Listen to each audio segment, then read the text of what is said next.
I never navigated on a bike, I always was a rider, but hats off to the navigators who sat with me, sitting there, telling the route in the pouring rain and then doing calculations.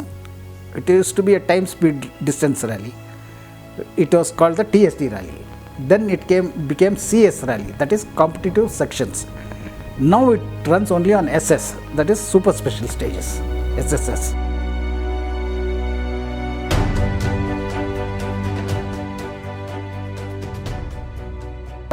Solarum was not the only event that we used to participate. We used to participate in a lot of other motorsports events like rallies, motocross, autocross, hill climb, drag meets. In those days we had what is called, it used to be one of the toughest rallies in the country, that was Karnataka 1000, South India Rally, Karavali Rally, Popular Rally, Charminar Challenge, Gabriel Para Rally, then Masa Rally. Basic distance used to be nothing less than 1500 to 2000 kilometers. K1000 was called K1000 because Karnataka 1000 miles, that was 1600 kilometers.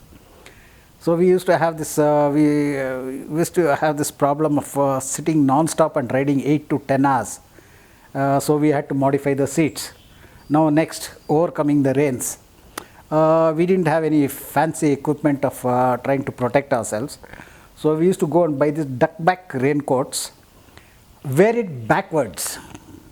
The buttoning used to be at the back so that your chest doesn't get wet. And then the navigator, we used to have a polythene cover bag at the back to keep the speed chart.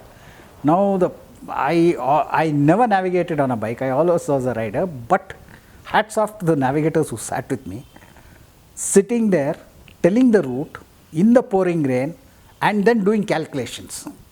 It used to be a time speed distance rally. It was called the TSD rally. Then it became CS rally, that is competitive sections. Now it runs only on SS, that is super special stages, SSS. So we had to modify the seats first, because sitting on a seat with the pouring rain in that slush and muck and whatever you name it, it was there. And the four-wheeler guys used to say, you are not human beings, you are animals. How can you sustain yourself like this? And we used to do it. And of course, now it's all become limited, because those days we used to have villages far, far apart, and we had beautiful country roads, unknown destinations we used to go through. Hats off to the guys who used to set the route, because I don't know how they used to go and identify all the village roads. And somewhere you connect, you start from Bangalore and suddenly after 500 kilometers you're in Mysore. Then after 500 kilometers or 800 kilometers you're in Bangalore. Then you land up somewhere after another 300-400 kilometers in Shimoga. Things like that. I'm just giving an example. Going through Agumbe Ghats in the middle of the night in the pouring rain. And in Mysore Safari Rally, I was leading, I was in one of the top 5 positions.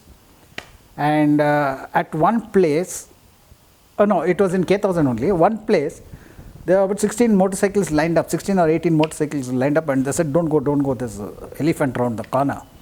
And I, being a farmer, wild guy, me and Rajan Joshua, we used to be the wildest. He said, so what? With the elephant, it's standing on the roadside. And we took off. As we passed, I just looked, it was nothing, it was a pump set with a pipe hanging, and in the wind, it was shaking.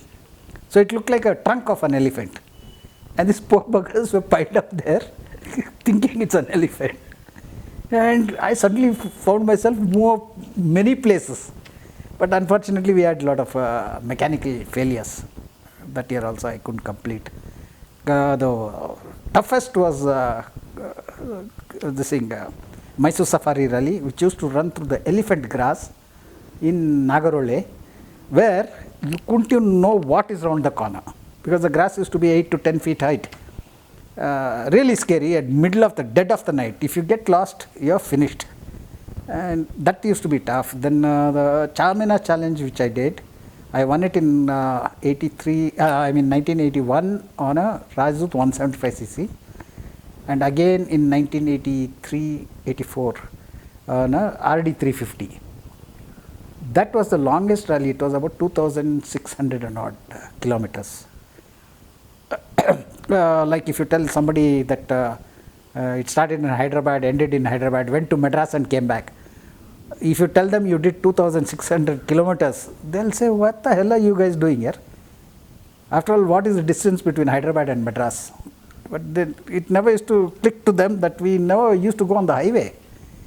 You are in rural roads, unknown areas, going through streams, riverbeds, you name it, it used to be there. South India used to be like that.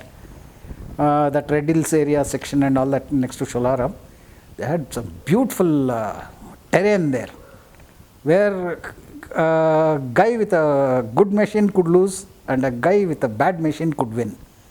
It was your thought process which took you through all these things. Then we had the Red Himalaya. I did the Red Himalaya. I did the Great Desert Himalayan Rally. That was a 4,000 kilometer rally. Solo I did it. I finished third. Then we had the Desert Storm.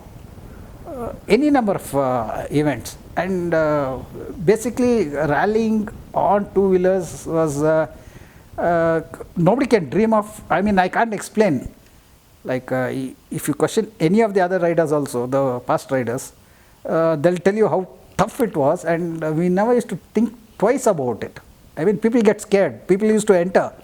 Within 100, 200 kilometers, they used to just turn around and go back home, saying this is not for us. But we used to endure all that, and that is what has brought all this glory. And then it struck me, why don't I get into rallying in cars?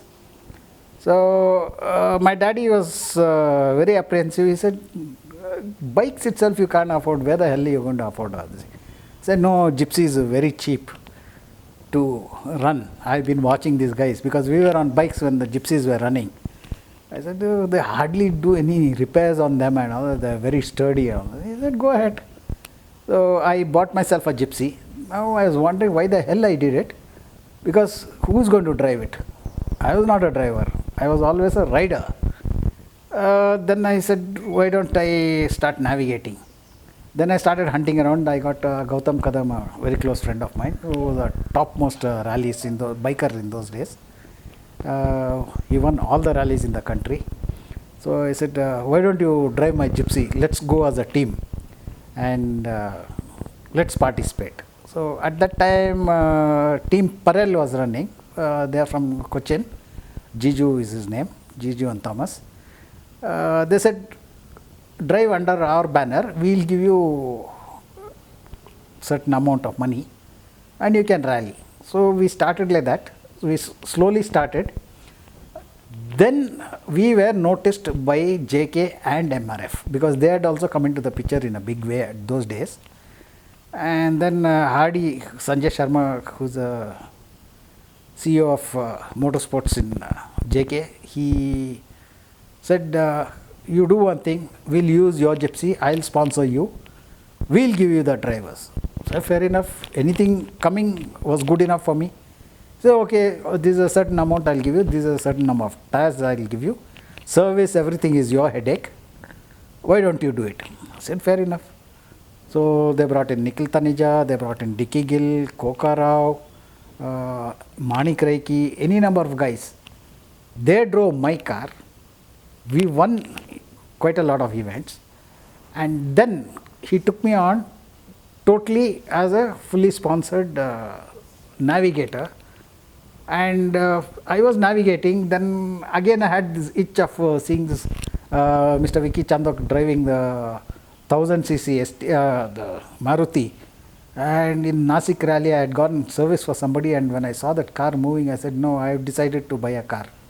They all laughed at me, but I bought a car, did it up. We went, I promoted another person named Satish Bhatt and took him, and we did very well, past 3 rallies, and then suddenly he jumped to MRF. I was very loyal to JK, was, is, will be, because they are the people, especially Mr. Hardy, Sanjay Sharma, who brought me up, gave me all the support. We used to live like a family. We used to discuss the pros and cons of each rally, and the guy from that area who knew everything, he'll say these are the problems you have, these are the problems you might face, this is how you get over it.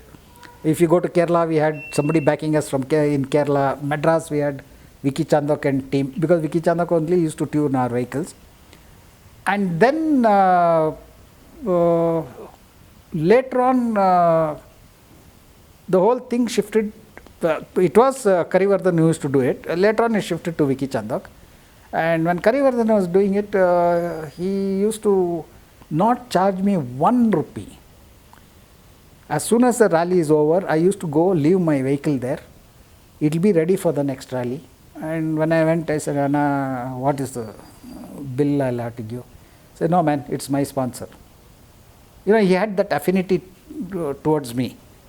And he used to watch me riding in all the events, in the autocrosses, because he used to bring his Datsun and he had all those fancy cars. He used to come and he used to say, where the hell do you ride like this, man? Where did you learn? He was very close to me, Mr. Karivardhan. He was like a godfather to me. Unfortunately, we lost him. And from there it went on. I navigated for a guy who was supported by Birla Tyres. Then the last I did was with Mr. Anil Wadia, who runs the team Thunderbolt. Now it's called Harji Rally. He runs about 10 cars in all the major events. Unfortunately, we lost out on Red Himalaya and the Desert Storm and the Baja. I don't know whether Baja is going to happen. Baja 500 is going to happen here in India. Things are folded up, but then we are very, very happy. Only thing, I think rallying is dying out a little bit, but motorsports is coming on big way, because lot of sponsors are coming forward now. If you see at Sri Perambuttur right now, you find a lot of car companies like Volvo is there, then Etios is there, Toyota was there, and slowly other companies also will come in, and then we should see the future. I think it will be good for the next generation, because now after go-karting has come into the picture, how long do you go-kart? Even my son go-karted, he was a national champion, he was the Asian champion. He says, now what? So I put him on to track racing. It's quite hard. I mean, if you get a support, nothing like it. And I can always vouch to the parents who have aspiring children that they can make motorsports a future in their lives. Unlike what we saw, there is always a future in motorsports for the upcoming generation.